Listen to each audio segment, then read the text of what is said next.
Floods and landslide killed at least 11 people after Tropical Storm Enteng dumped heavy rains on several parts of the Philippines. 3 people, including a pregnant woman, were killed in a landslide in Antipolo City in Rizal Province on Monday, September 2, according to local authorities. Antipolo City Information Officer Relly Bonifacio says the bodies of 4 other people, all drowning victims, were recovered on Monday in 3 other areas, hours after creeks overflowed overnight.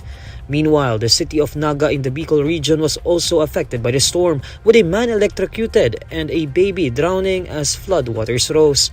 Joshua Tuazon of the Naga City Public Safety Office says floods were above head height in some areas, adding that hundreds of residents had been rescued. More than 300 people remained at evacuation camps in Naga on Monday, with local officials saying the floodwaters in the city were slow to ebb. Meanwhile, 2 landslides killed 2 people and damaged 5 houses in the central city of Cebu on Sunday, September 1. Tropical Storm Enteng made landfall over Aurora, according to the State Weather Bureau. In a social media update, Pag-asa says Enteng made landfall in the vicinity of Casiguran, Aurora at 2 p.m. on Monday, September 2. In its 5 p.m. bulletin, the State Weather Bureau says Enteng was spotted in the vicinity of Madela, Quirino. Enteng was carrying maximum sustained winds of 85 km per hour and a gustiness of up to 140 km per hour. Tropical Cyclone Wind Signal number 2 remains hoisted over 7 areas in Luzon, where minor to moderate threat to life and property may be expected.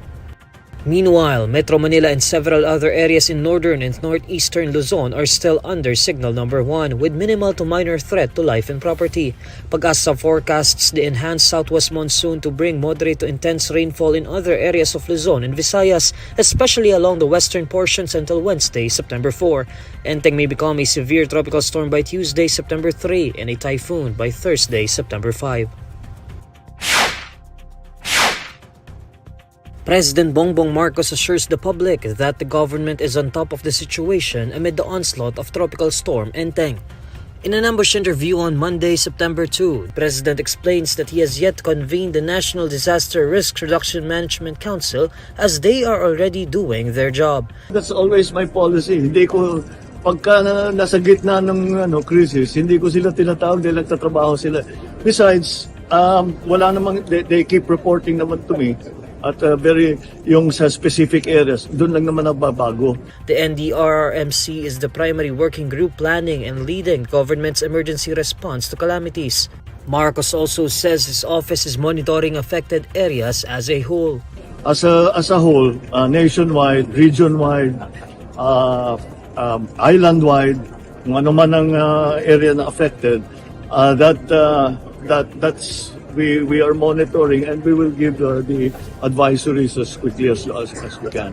So doon kami pumapasok sa national. That's when we come in and make the advisories as to whether or not may pasok sa eskwela, may pasok sa trabaho. Moreover, Marcos says standard operating procedures are already in place and are being followed amid the onslaught of Enteng.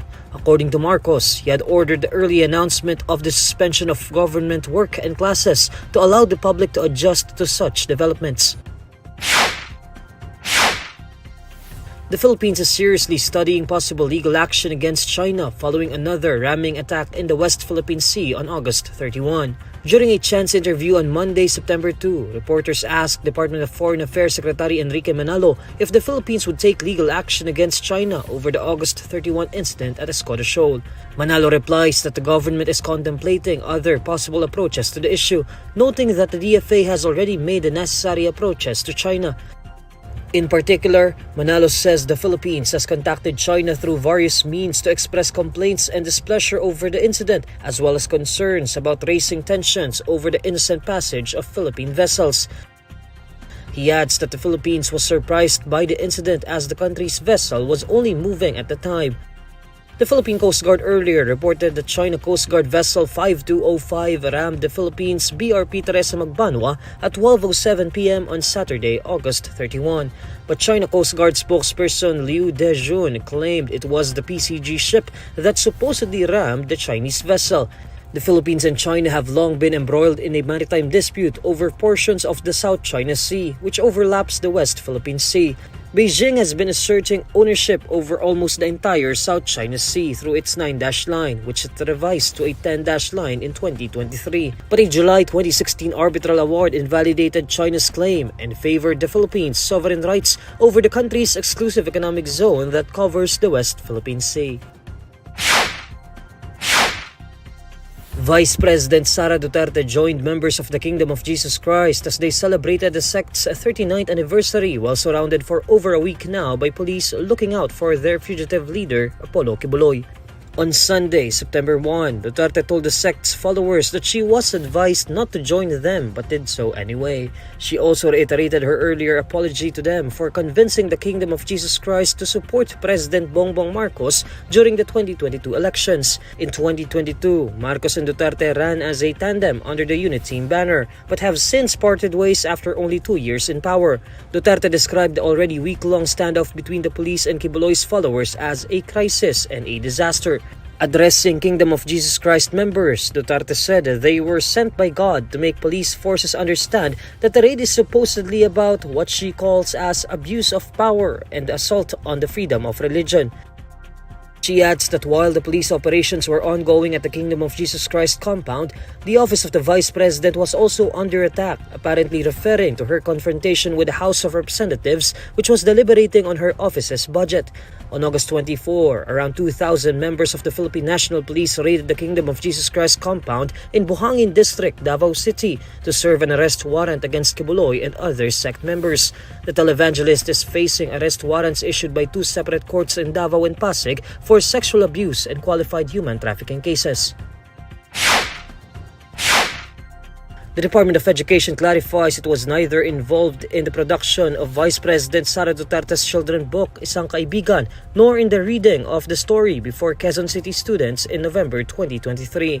During the hearing of the House of Representatives Committee on Appropriations on Monday, September 2, one Rider Party List Representative Ramon Rodrigo Gutierrez asked Education Undersecretary Gina Gonong what role DepEd played when Duterte read her children's book during the Araw ng Pagbasa on November 21, 2023. During that time, Duterte was the concurrent Education Secretary. She stepped down from this role on July 19. According to Gonong, DepEd was not part of the publication, noting that reading ambassadors invited for the program have the liberty to pick a book of choice. Yung particular book po, nakita lang namin noong launch, but we know that she's going to read. Kasi po yung program na Araw ng Pagbasa, we do that yearly. And we invite reading ambassadors. So, minsan mga kilalang mga tao, mga officials ng DepEd, nagbabasa po yan sa mga schools. And they can choose the storybook that they're going to read. So, in this Araw ng Pagbasa in a Quezon City school, ang binasa ni VP ay yung kanyang story. Gutierrez asked if DepEd curates what books would be read for the program. Is there no role on the part of the DepEd to curate what book would be read for Isang Pagbasa? They leave it totally at the discretion of the reading ambassador po ba? Yes po. We ask the reading ambassadors to pick a book that they want to read as long as the book is appropriate to the level of the learners. Duterte's book has been under scrutiny by House lawmakers after the heated exchange between Senator Risa Hontiveros and the Vice President during the Senate's deliberations on the Office of the Vice President's proposed budget for 2025. At a Senate hearing, Hontiveros asked Duterte about the contents of the book as it is part of the OVP's line items with a proposed budget of 10 million pesos. However, instead of directly answering Hontiveros' question, Duterte claimed that the senator was politicizing the budget deliberations. Hontiveros then reminded Duterte that what she was asking about was the budget and had nothing to do with politics. After last week's rollback, a hike in fuel prices will welcome motorists on the first week of September. In separate advisories on Monday, September 2, Sea Oil, Clean Fuel, and Shell Pilipinas say the price of gasoline would go up by 50 centavos per liter starting Tuesday, September 3. Diesel prices would also increase by 30 centavos per liter, while kerosene prices would rise by 70 centavos per liter. Department of Energy Oil Industry Management Bureau Director Rodela Romero attributes the upward adjustment to the combination of escalating geopolitical tensions and a sudden halt in Libyan oil production and exports. For the August 27 to September 1 period, fuel retailers reduced the prices of pump products by up to 1 peso and 90 centavos per liter.